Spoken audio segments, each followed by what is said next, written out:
Welcome back to Stuff About tutorial. Today we are talking about how to delete a specific message on WhatsApp. Why would you want to know how to delete a specific message on WhatsApp? Well, maybe it is your first time using WhatsApp and not sure how to delete a specific message on WhatsApp.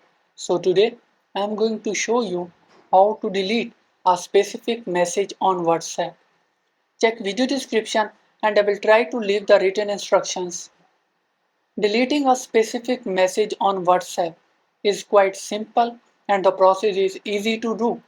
First of all, open WhatsApp. Now select a chat you want to delete some messages. Now long press on the message you want to delete.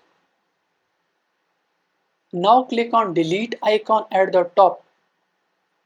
Select option. If you are willing to delete it for yourself, click on delete for me. If you are willing to delete message entirely, click on delete for everyone. There you go.